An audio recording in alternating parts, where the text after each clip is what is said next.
All right, I want to start off by giving all praise unto Yahweh Bashim Yahushai. The name of this lesson is going to be Who are the 200 million horsemen in the book of Revelation, the ninth chapter. Now, the first scripture we're going to start with is the book of Psalms, chapter 78 and verse 2. I will open my mouth in a parable. I will utter dark sayings of old. Right, so when we read what we're going to read, you have to understand that it's just a parabolic parable, so to speak. Okay, it's not literal horses. Okay, it's referring to something else. And you got to also remember the man who wrote that, he had a limited vocabulary, I guess one could say, of the words that he could use back in that time period to describe these modern things, such as the locusts in Revelation in the 9th chapter. Where those locusts were talking about the German fighter jets of the First World War. Okay, but obviously he isn't going to say that because he didn't know it. He didn't know what those things were. He described it, yeah, they look like the locusts. And indeed, if you look up a picture of a German fighter jet, right, in flight, and you look at that, it does bear a very similar, what's the word I'm looking for? Resemblance to a locust. All right, so he had to take a guess. Slack it. He had to take a guess. All right, and he got it right. He described it the best he could with the vocabulary and words he had at his time period. Okay, so we're gonna get into this, and we're gonna show what exactly this is talking about. Because you got guys out there like Steven Anderson, other guys out there talking about the 200 million man army of, China or something. As I said, man, Christians know some things about the scriptures. But when it comes to Revelation, you guys really don't know too much. I'm yet to find many Christians who know much. The only things I've seen in the Christian church, not that I've seen it in the church myself. Well, actually, that's not necessarily true. I had one Christian pastor, which is ironic. I had one Christian pastor in the church tell me that the mark of the beast is the microchip. However, it is okay to take the mark of the beast because they didn't get it in the right time period. Okay, well, where's that in the scriptures? And, they really can't show in the scriptures where it says that. That's just what they teach, but it's not in the scriptures. Okay, so even he admits that the mark of the beast is the microchip. Another thing as well, some Christians will admit, like some of these so-called truthers on YouTube, they'll say that, Babylon, that's America. And then they'll throw in some Vatican bullshit in there as well. That's not talking about no Vatican, man. That's talking about America. All right? Say it's the Vatican, that's called being foolish right there. Anyway, Revelation chapter 9 and verse 15. And the 4 angels which were loosed, which were prepared for an hour and a day and a month and a year, for to slay the third part of men. And the number of the army of the horsemen were 200,000. And I heard the number of them. And thus I saw the horses in the vision, and them that sat on them, having breastplates of fire, and of jacinth and brimstone. And the heads of the horses were as the heads of a lion. And out of their mouths issued fire, smoke, and brimstone. By these 3 was the third part of man killed, by the fire, by the smoke, and by the brimstone, which issued out of their mouths. For their power is in their mouth and in their tails. For their tails were like unto serpents, and they had heads, and with them they do hurt. Now, what is this talking about? This is talking about ICBM nuclear missiles. If you look up a video of a nuclear missile in flight, right? You'll notice that as it streaks through the sky, it leaves a trail of smoke behind the missile, which after a couple minutes, it's going to start waving side to side, which will look like a snake. Okay? The fire, smoke, and brimstone, when the missile explodes, it brings out fire, a bunch of smoke, and then it creates brimstone from depending on what it hits. All right? And it even mentions their heads, they hurt. Now, the heads, a missile has a head, And inside of the head of the missile are something called nuclear warheads.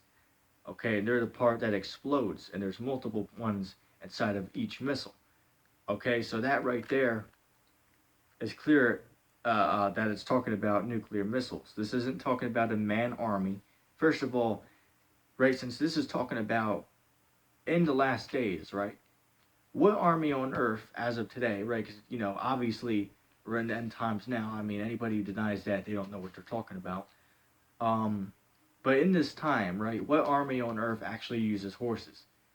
The only thing that comes close to it was sometimes the SWAT team might bring out some of their horses. All right, that's the only thing you could say. Well, yeah, that they use horses for that. But no army on earth actually has horses in their army today. All right, and it's just come on now. All right, that's not talking about physical horses. Those are talking about those nuclear missiles. And actually, I want to show something real quick. I got two scriptures I want to get. Let's go to Isaiah, the 54th chapter.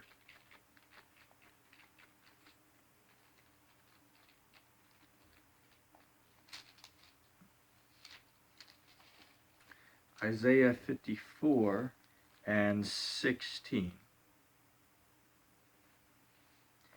Isaiah 54 and 16. Behold, I have created the smith that blows the coals in the fire, and that brings forth an instrument of his work. And I have created the waster to destroy.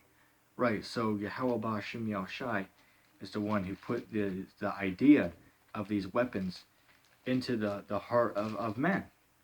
All right, let's see if I can find the book of, what is it? Joel. Small book, so it might take a couple minutes.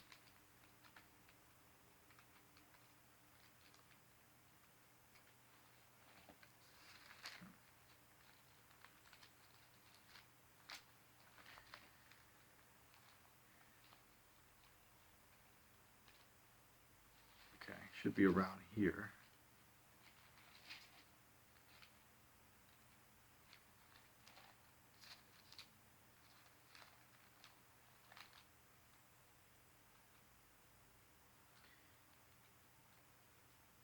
There it is. All right.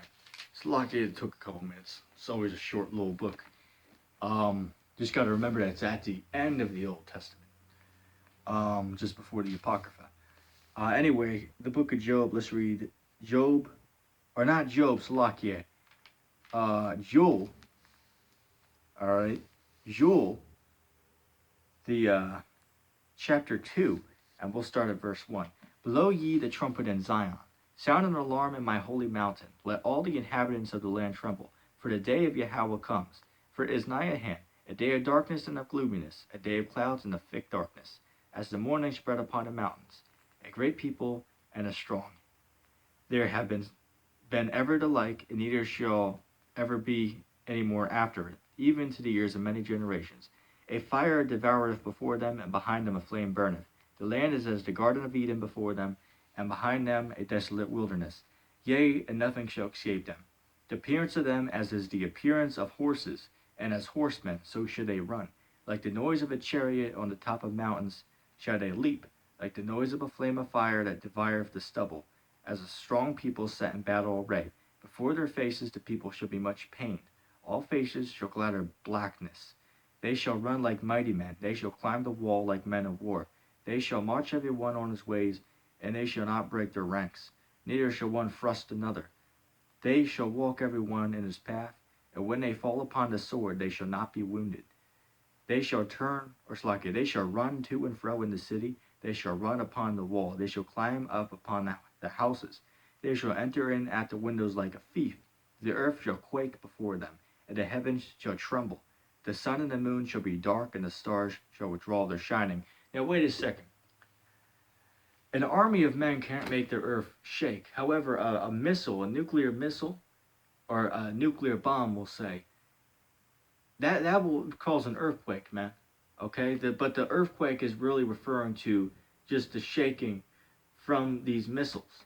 Okay, that's majority, except for maybe what is that? Matthew the 24th chapter, where it says that in the last days there shall be many earthquakes in diverse places. That's talking about real earthquakes. That's not talking about the missiles. Okay, but many other places where you see earthquakes, it's referring to those nuclear missiles. Okay, uh, pretty much that's it. Okay, uh, 11. And the Lord shall utter his voice before his army, for his camp is very great. For he is strong that executeth his word. For the day of Yahweh is great and is very terrible, and who can abide it? Right, so clearly, in the last 11 minutes here, I clearly have proven who and what the army of Revelation, the ninth chapter, is talking about. It's not talking about an actual army of people, it is talking about nuclear missiles. Okay? And you got guys out there talking about that it's talking about angels as well. That's not talking about the angels. Okay, that's foolishness right there. But anyway, with that being said, I'm gonna give all praise to Yahweh Bashim Yashai, and I'm gonna say shalom.